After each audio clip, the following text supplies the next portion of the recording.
Ernest Urtasun, eurodiputado de Iniciativa. ¿Qué tal? Buen día, buenos días. Buen día, buenos días. Señor Urtasun, ¿qué está pasando aquí? Felipe González ha dicho en las últimas horas que aquí hay cobardía, que hay miedo y que hay sumisión al gobierno Trump.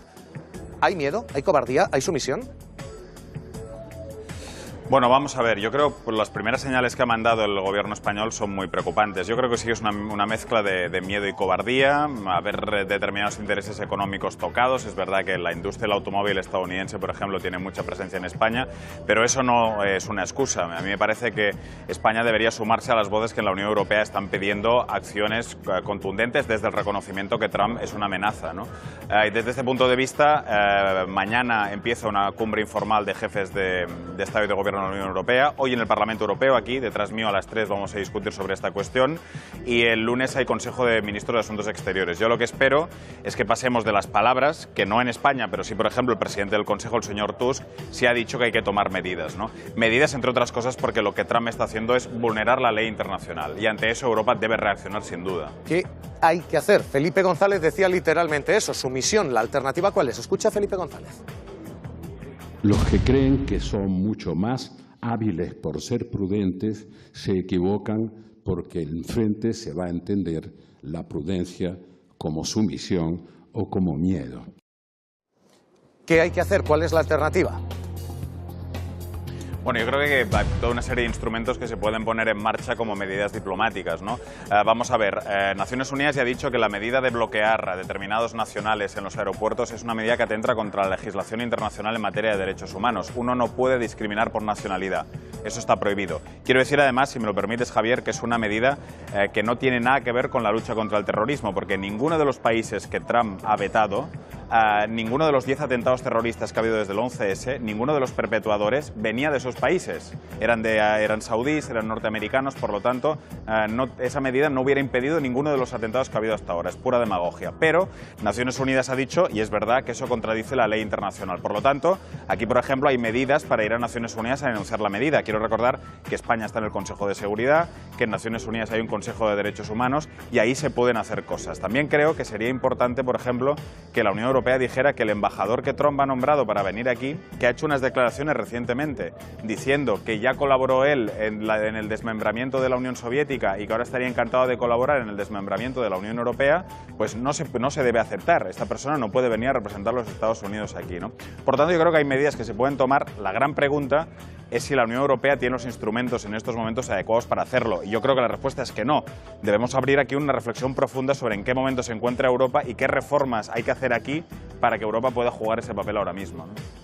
Hoy tenemos esto, señor Urtasun, hoy tenemos, además de las políticas Trump y del efecto Trump allí, hoy tenemos en casa el impacto de este tipo de políticas y de las desigualdades. Hoy, atentos a los datos, porque el ranking de millonarios en España les va a escandalizar. Señor Urtasun, esta cuestión allí, a nivel europeo, se sigue lidiando de otra forma. Paraísos fiscales. Señor Urtasun, hemos llegado a esto, hemos llegado a 2016 no como año de la recuperación, sino como año de la desigualdad. Aquí paga impuestos el que no tiene más remedio, pagan las pequeñas fortunas y se lucran las grandes. No, eso es bastante claro. Hay un estudio muy bien hecho como demuestra que en los últimos 17 años, en los años que llevamos del siglo XXI, los grandes ganadores de esta globalización tan injusta han sido, en primer lugar, es verdad, los pobres asiáticos, que muchos de ellos han accedido a un nivel de vida digno, pero sobre todo el 1% del mundo occidental, que eso yo creo que explica bastante bien las turbulencias políticas en las que estamos, porque si hay una palabra que define el siglo XXI es desigualdad.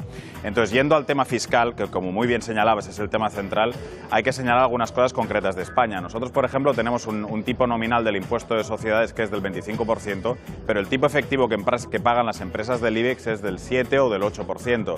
Seguimos teniendo vehículos para que los grandes patrimonios no paguen impuestos, como por ejemplo la SICAF y muchos otros. Y nos hemos desfiscalizado quitando figuras fiscales como patrimonio, sucesiones, ¿no? Y luego, evidentemente, hay la cuestión que aquí tratamos mucho de los paraísos fiscales. Ahora mencionabais a Amancio Ortega. Nosotros aquí sacamos un estudio hace muy poco señalando cuál era el mecanismo de evasión impositiva que tenía montado Inditex en Europa que básicamente lo que hacía era transferir ingresos, por ejemplo, a Holanda o a Suiza para no pagar gran parte de esos beneficios a la Hacienda española, ¿no? Y eso es lo que explica en gran parte la desigualdad que ahora estabais explicando, ¿no? Que es que tenemos un sistema fiscal sostenido por las clases populares y las clases medias y los ricos no pagan impuestos. Y esta es una de las grandes batallas que hay que dar aquí en Europa y también en España, ¿no? ¿Cómo se cambia esto?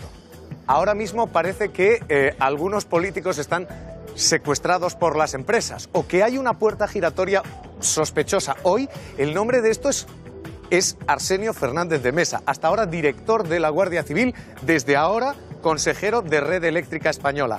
Hoy aquí se ha vivido la polémica en el Congreso. Se le ha preguntado a Mariano Rajoy y Mariano Rajoy lo ha esquivado. Mariano Rajoy lo ha esquivado quedándose sin tiempo para contestar. No ha querido explicarlo, ha dicho esto.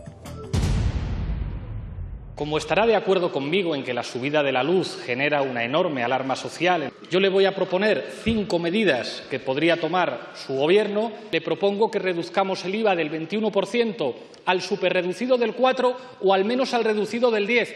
Le voy a preguntar también si a usted no le parece impresentable que haya exministros y expresidentes de su partido y del Partido Socialista que todavía hoy se sientan en consejos de administración de empresas eléctricas. De las 5 propuestas que me ha hecho, solo estoy de acuerdo con una. Las otras no estoy de acuerdo en ninguna. Sobre todo hay una, que es en el tema del autoconsumo. Mire, las personas que tienen autoconsumo... Muchas gracias, señor presidente.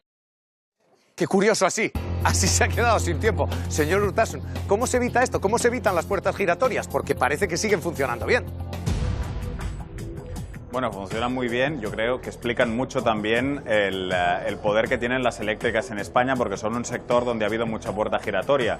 Quiero decir, a raíz de la pregunta que le hacía Pablo Iglesias al presidente del Gobierno, que la regulación del autoconsumo de la energía en España está siendo investigado aquí por la Comisión Europea por ser ilegal, y que hemos pedido también a la Comisión Europea que investigue la posición de abuso de poder de mercado que tienen las eléctricas, que en parte explica el precio alto que estamos pagando los españoles en materia de electricidad, ¿no?